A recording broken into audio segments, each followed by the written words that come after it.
దుష్టుల ఆలోచన చొప్పున నడువుక, పాపుల మార్గమున నిలువుక, అపహాస్యులు కూర్చున్న చోట కూర్చుండక, యెహోవా ధర్మశాస్త్రమందు ఆనందించుచు దివారాత్రులు దానిని ధ్యానించువాడు ధన్యుడు. అతడు నీటి కాలువల ఎవరు నాటబడినదై ఆకు వాడక తన కాలమందు ఫలమిచ్చి చెట్టు వలె నుండును. అతడు చేయునంతయు సఫలమగును. దుష్టులు అలాగా ఉండక గాలి చెదరగొట్టు కొట్టువలే నుండును. కాబట్టి న్యాయ విమర్శలో దుష్టులను, నీతిమంతుల సభలో పాపులను నిలవరు. నీతిమంతుల మార్గము యెహోవాకు తెలియను, దుష్టుల మార్గము నాశనముకు నడిపించును. ఈ వచనం మనందరికీ తెలిసినటువంటిది. చిన్నప్పటి నుంచి సండే స్కూల్ పిల్లలకి బహు కంఠస్థం చేసినటువంటి వాక్యమే. అయినా కూడా ఈ రాత్రి ప్రభు నీతో కొన్ని మాటలు అందించాలని, ఈ రాత్రి నేను కదిలించాలని, ఈ రాత్రి నీతో ఏదో ఒక మాట చెప్పాలని ప్రభు ఈ రాత్రి నేను తీసుకొని వచ్చాడు. నువ్వు అనుకోవచ్చు, ఏదో అనుకోకుండా వచ్చానో, లేదా ఇంటి దగ్గర ఉంటే బాగానో, లేదా మాస్టర్ గారు ఏదైనా అనుకుంటారేమో అని నువ్వు వచ్చాను అనుకుంటున్నావేమో, కానీ అది పొరపాటు. ఈ రాత్రి ఏదో ప్రత్యేకత ఉంది. ఈ రాత్రి దేవుడు నీతో మాట్లాడబోతున్నాడు. ఈ రాత్రి దేవుడు నేను సరిచేయాలనుకున్నాడు. ఈ రాత్రి ఏంటో ఆ ప్రత్యేకత మనము ప్రభువునందు మనం ధ్యానం చేద్దాం. గట్టిగా చెప్పండి స్తోత్రం. హల్లెలూయా. నిద్రపోనన్న వాళ్ళు హల్లెలూయా చెప్పండి. హల్లెలూయా. రైట్. ఇక్కడ దుష్టుల ఆలోచన చొప్పున నడవక అని అన్నాడు. మొదటి వచనము ఏమన్నాడు? దుష్టుల ఆలోచన చొప్పున నడవక. సో ఇక్కడ దుష్టుల ఆలోచన చొప్పున నడవక అని ఎందుకు చెప్పాడంటే, అసలు దుష్టులు అంటే ఎవరు, దుష్టులతో నడిస్తే ఏమవుతుంది అని అంటే బైబిల్ చెప్తుంది. దుష్టులు అంటే ఎవరంటే, వారితో జీవిస్తే మనం ఎలా ఉంటామంటే, దుష్ట సాంగత్యము మంచి నడవడిని చెరుపుతున్న బైబిల్లో ఉందా లేదా? ఈ దుష్టుడికి ఒక ఆది నుంచి ఒక వ్యక్తి ఉన్నాడు. అతని పేరు సాతాను, అపవాది, దొంగ, శోధకుడు, దెయ్యం. ఈ పేరంటే కొంచెం భయం వేస్తుంది. ఎక్కువ సినిమాల్లో వాడుతూ ఉంటారు, దెయ్యం పట్టింది, దెయ్యం పట్టింది. ఈ దుష్టుడు అనే పేరు దాని వెనకమాల బ్యాక్గ్రౌండ్ ఎవరంటే వీడే దెయ్యమే. ఈ వ్యక్తి ఏ దేహాన్ని అయితే వాడుకుంటాడో ఆ దేహంలోకి వెళ్ళినప్పుడు ఆ వ్యక్తులు ప్రవర్తించేటువంటి విధానమే దుష్టుడు క్రియేట్ చేస్తూ ఉంటారు.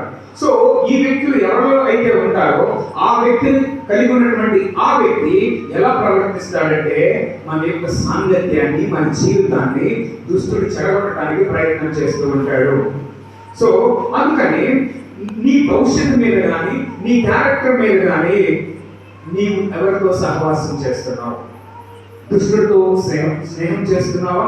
అసలు దుష్టుడు ఎలా ఉంటాడు అనుకుంటాడేమో, దెయ్యంలాగే ఉండడు, మనలాగే స్టైల్ గానే ఉంటాడు. మనలోనే ఉంటాడు, మనకే తెలియదు. ఆ క్యారెక్టర్ ఎప్పుడైతే బయటకు వస్తుందో అది దేవుని మాట, దెయ్యం మాట అనేది మనుషులు గ్రహిస్తూ ఉంటారు. సో దీనికి నేను కొన్ని ఉదాహరణ చెప్తాను. నేను లోకంలో ఉన్నటువంటి ఉదాహరణ, బియ్యము పసుపుతో కలిపి ఏమవుతుందో తెలుసా? అక్షింతలు అవుతుంది. ఏమవుతుందండి? అదే బియ్యాన్ని బూడిదతో కలిపితే ఏమైందో తెలుసా? చాటబడికి వాడతారు.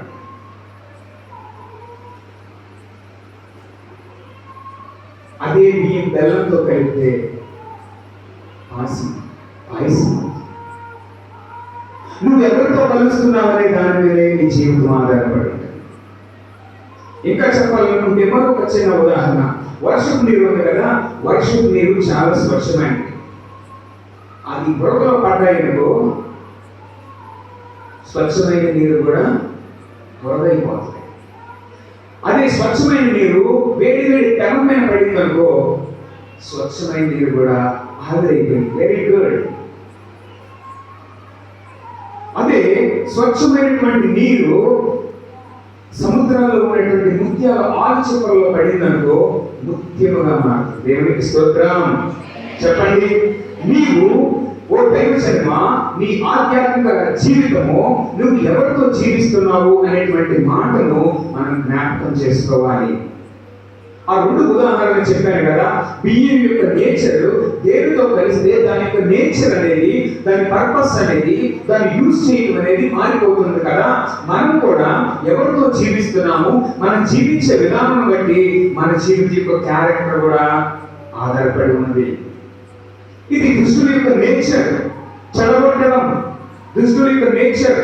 దొంగతనాలు, అబద్ధాలు, బూతులు, వ్యభిచారం, ఇవన్నీ కూడా దుష్టుడి యొక్క లక్షణాల్లో భాగమైంది.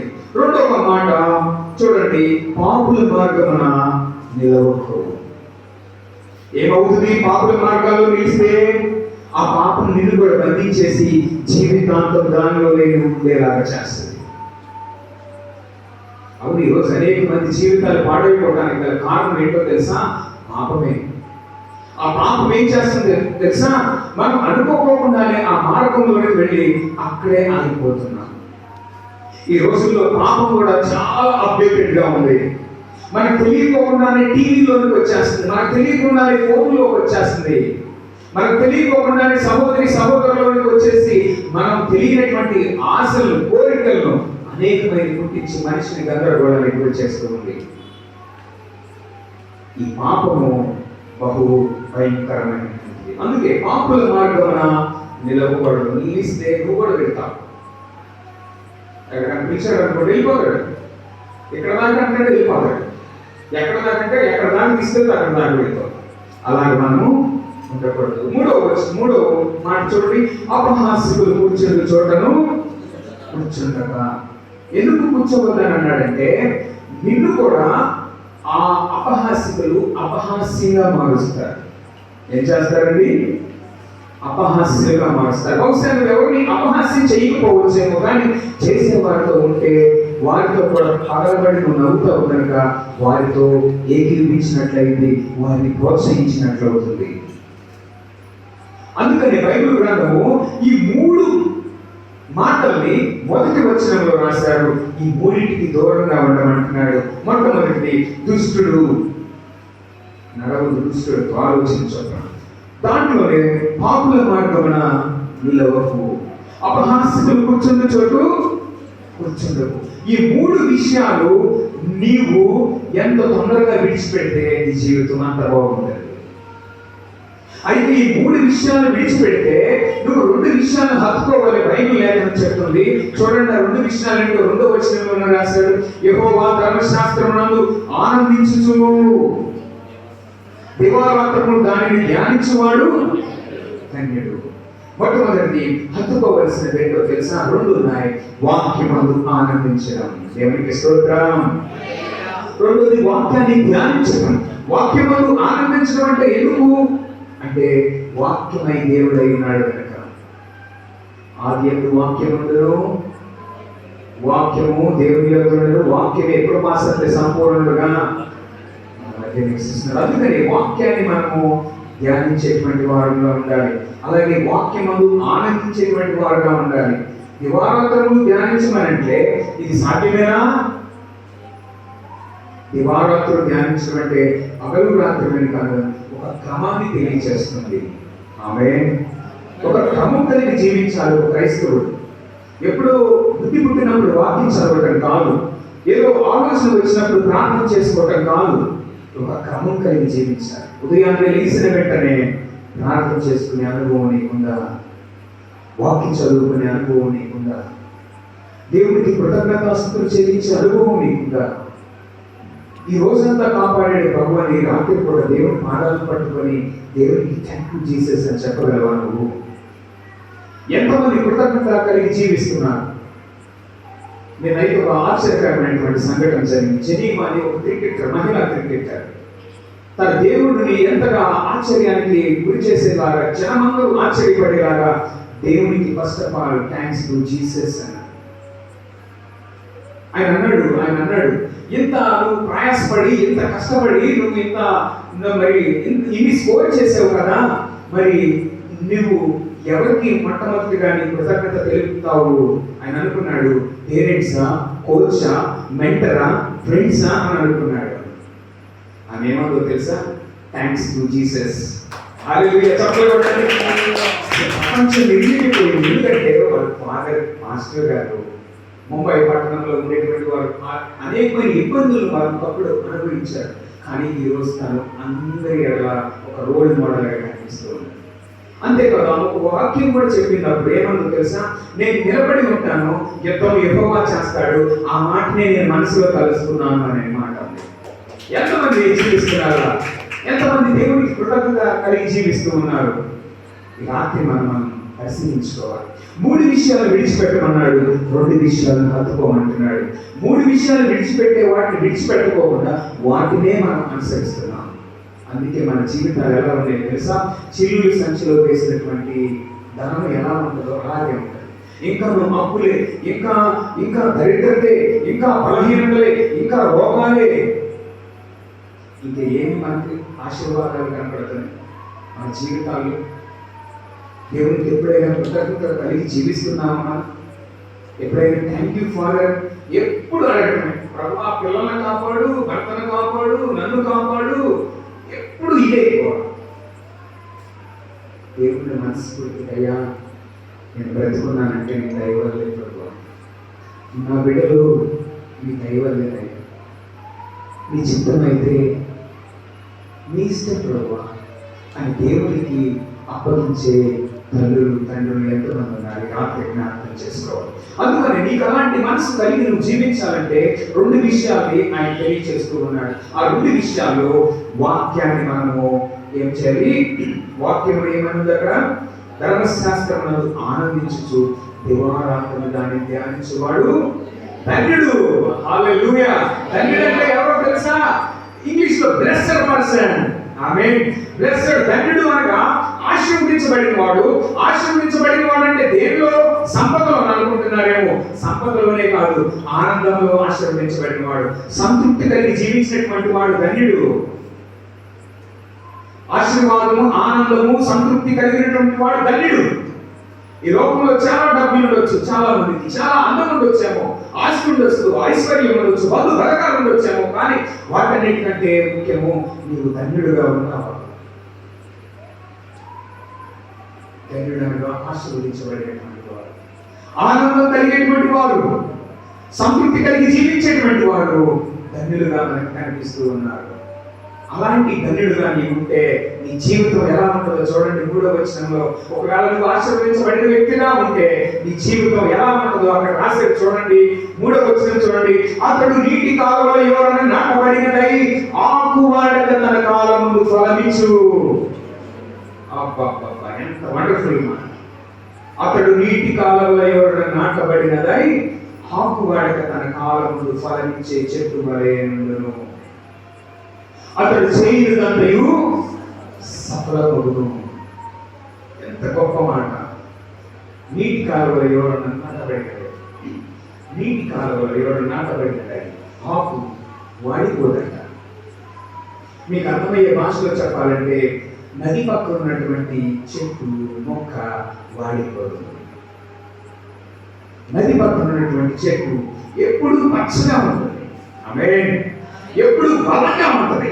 ఎందుకో తెలుసా? నీరు సమృద్ధి ఉంటుంది కాబట్టి ఏరు లోతుగానే వెళ్ళి బలంగా ఉంటుంది. అంతేకాదు దాని ఫ్రూట్స్ కూడా మధురంగా ఉంటాయి, దాని ఫ్రూట్స్ కూడా ఫలవంతంగా ఉంటాయి. ఏమేముంటాయండి? నది పక్కన ఉన్న చెట్టుకి ఏమేముంటాయి? బలంగా ఉంటది, పచ్చగా ఉంటుంది, ఆకులు నిండా ఉంటాయి, ఫలభరితంగా ఉంటది, దాని ఏరు లోపల కానా ఉంటుంది, చిన్న చిన్న గాలిలు కూడా పడిపోతుంది. ఎవరు అలా ఉంటారంట? ధన్యుడు. అక్కడ చూడండి. తర్వాత ఉన్న తర్వాత తగిన కాలమందు అది మంచి ఫలాలు ఇస్తూ ఉంటుంది. మరి జీవజల నీటి బొగ్గైన యేసయ్య దగ్గర నువ్వు నాటబడి ఉన్నావా? ఈ రాత్రి జ్ఞాపకం చేసుకోవాలి. ఒక మొక్కే అంత ఆశీర్వాదకరంగా నది పక్కన ఉంటే జీవజలను నీటి బొగ్గైన యేసుక్రీస్తు మందిరంలోకి వస్తున్న మనము, మన జీవితం అలా ఉంటుందా? బలంగా ఉంటున్నామా? ఆత్మీయంగా మన కుటుంబాలు ఉంటున్నాయా? పచ్చగా ఉంటుందా? నీడనిచ్చే చెట్టుగా ఉంటుందా మన ఆత్మీయ జీవితం? ఫలభరితంగా ఉంటుందా, మన క్రియలు ఎలా ఉంటున్నాయి, ఆ మాటను తెలియచేస్తూ, ఒకవేళ అలా లేకపోతే ఎలా ఉంటారని చెప్తున్నాడు 4వ వచనంలో. దుష్టులు అలాగున నుండక గాలికి చెదరగొట్టు పొట్టు వలె నుండురు. ఎలా ఉంటారండి? ఎలా ఉంటారు?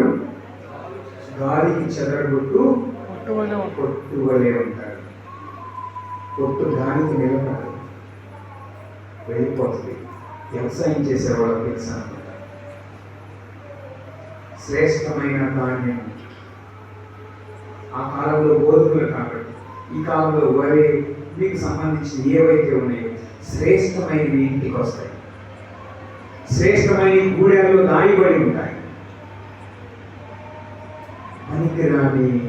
పనికిరానిది పొట్టు గాలికి చెదరగొట్టుపై అప్పుడు వెళ్ళిపడి పడుతుంది. వ్యవసాయదారులు వచ్చి ఆ పొట్టును కాల్చి వేస్తాడు. శ్రేష్టమైనవి ఇంటికి వస్తాయి. ఈ మాటలు మత్తయి సువార్తలో ప్రభు బహు చక్కగా వివరించారు. మత్తయి సువార్త 3వ అధ్యాయం 12వ వచనం ఒకసారి చూడండి.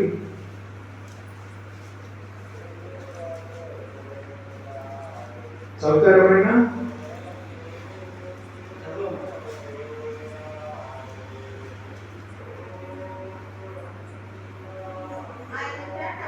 ఆయన చేత ఆయన చేతిలో ఉన్నది, ఆయన తన కళ్ళను బాగుగా శుభ్రం చేసి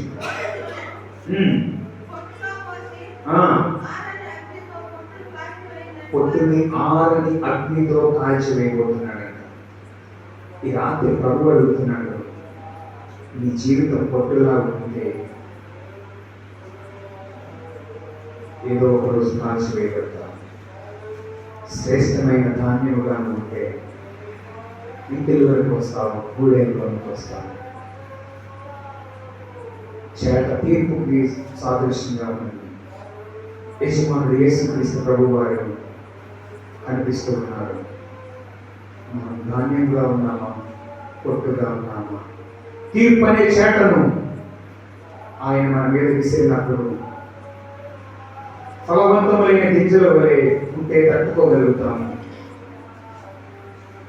నిలబడగలిగితే ఉందన్నాడు. ఆమె చెప్పండి. అదే పొట్టు నువ్వైతే అది ఊహలకే భయంకరం. పొట్టు నువ్వైతే అది ఊహలకే భయంకరం. పొట్టు నీ కుటుంబం అయితే అది ఊహలకే భయంకరం. పొట్టు నీ భర్త అయితే అది ఊహలకే అగమ్య గోచరం. ఎందుకో తెలుసా? పొట్టు కాల్చివేయబడుతుంది, అది అగ్నికి అందించబడుతుంది. ఆ అగ్ని నరకములుగా సాదృశ్యంగా ఉన్నది. నరకంలో అగ్ని ఆరదు, పురుగు చావదు, ఏడుపు పండ్లు పడుతుంటే అక్కడ ఉంది. దానిలో పడితే తప్పించే వారెవరు లేదు. అది కొన్ని రోజులు కాదు, కొన్ని సంవత్సరాలు కాదు. కొన్ని సంవత్సరాలకు పరిమితం అయితే ఏదో ఇది వద్దామని అనుకుంటాడు. దానిలో నుండి తప్పించబడాలంటే ఈ రాత్రిలో మాట అనుకోవాలి మనసులో, అయ్యా నాకు ఫలించాలి ఉందయ్యా, జీవజల నీటి బొగ్గైన నీ పక్కన నేను నాటపడతాను ప్రభు అని మొదటి 3 విషయాల్లో చెప్పినటువంటి వాటిని నువ్వు విడిచిపెట్టగలిగితే ఈ రాత్రి నువ్వు ఈ రోజుని ప్రత్యేకంగా గుర్తుపెట్టుకునే రోజుగా ప్రభు చేయబోతున్నాడు. దేవునికి స్తోత్రం చెప్పండి. హల్లెలూయా. ఆ నరకములకు నువ్వు వెళ్ళకోకుండా ఉండాలంటే, ఆ పొట్టువలను కాల్చివేయబడకోకుండా ఉండాలంటే ప్రభు నీకు అవకాశం ఇస్తున్నాడు. ప్రభు ఈ రాత్రి నిన్ను అడుగుతున్నాడు. ఆ మాటల్ని మనం చూస్తే ఏముందో తెలుసా? అక్కడ చూడండి. కాబట్టి న్యాయ విమర్శలో దుష్టులను, నీతిమంతుల సభలో పాపులను నిలువరు. నీతిమంతుల మార్గం యెహోవాకు తెలియను, దుష్టుల మార్గము నాశనములకు నడుపును.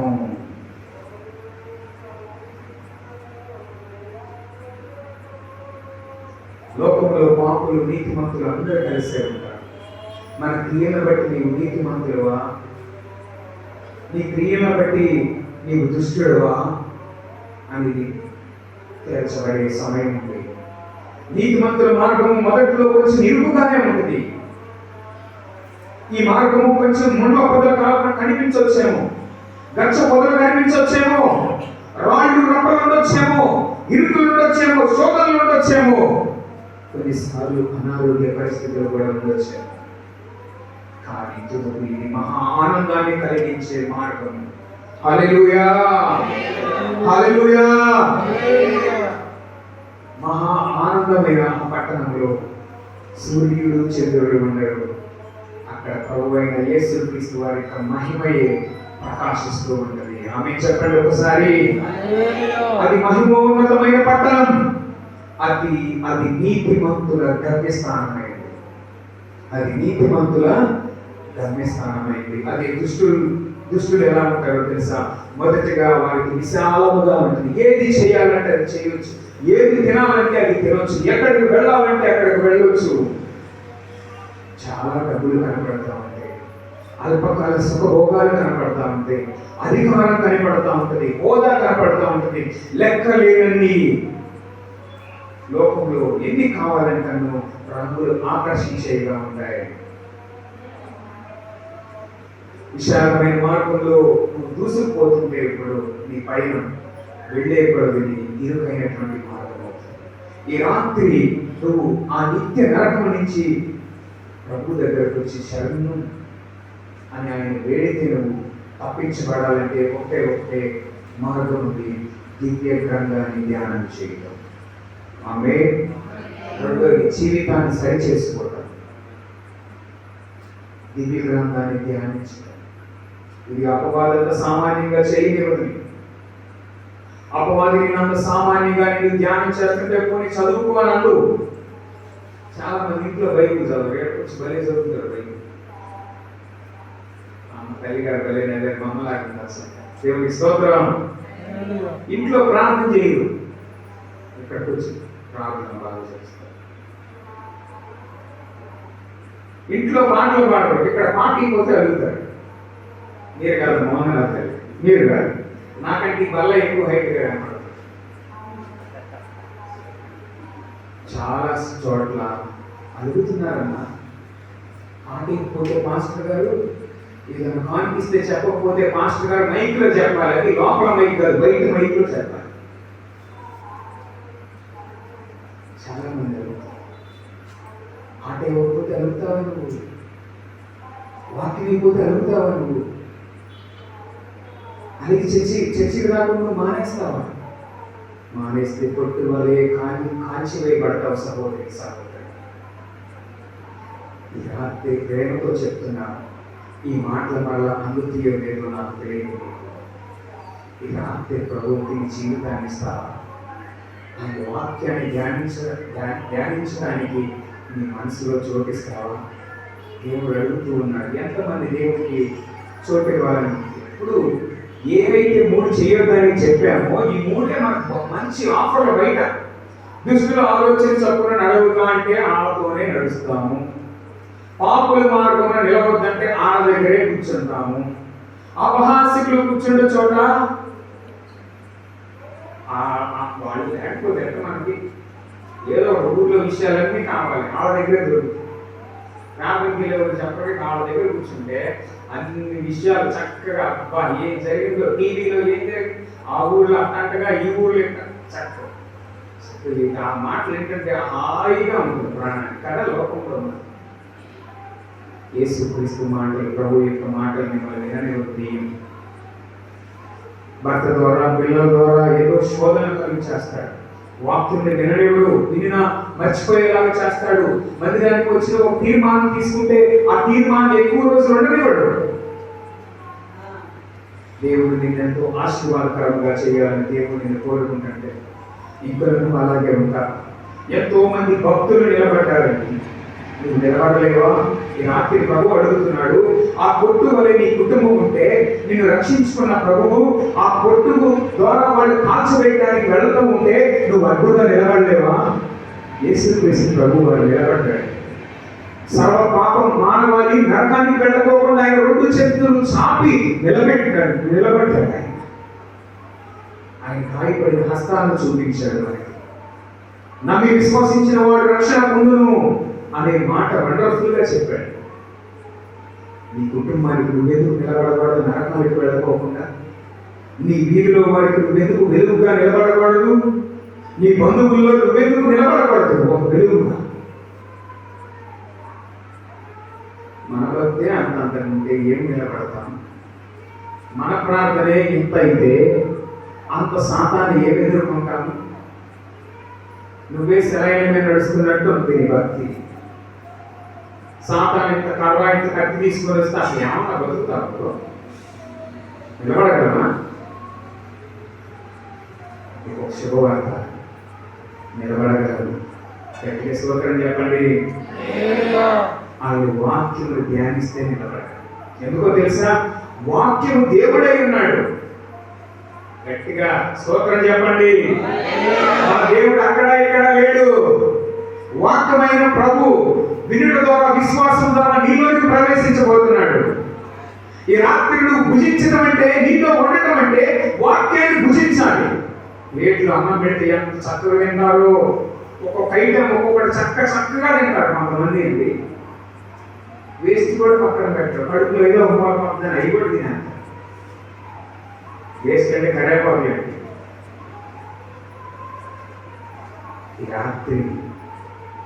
ఈ రాత్రి దేవుడు అడుగుతున్నాడు.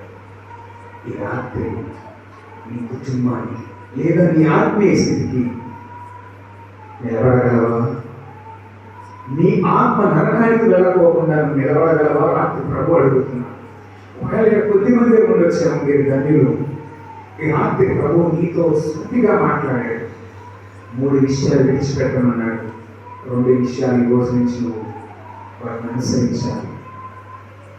వాక్యంలో ధ్యానించాలి. వాక్యం నువ్వు ఆనందిస్తే కష్టాలు వచ్చినా నిలబడతావు, అనారోగ్యం వచ్చినా నిలబడతావు, బాధలు వచ్చినా నిలబడతావు. బిడ్డలకు ఉద్యోగం రాకపోయినా దేవుడు లేవు. పెద్ద చదువులు జరిగారు మాకు, ఒక్కడికి కూడా మంచి ఉద్యోగం లేదు. నిరాశ మాటల్లో మాట్లాడు.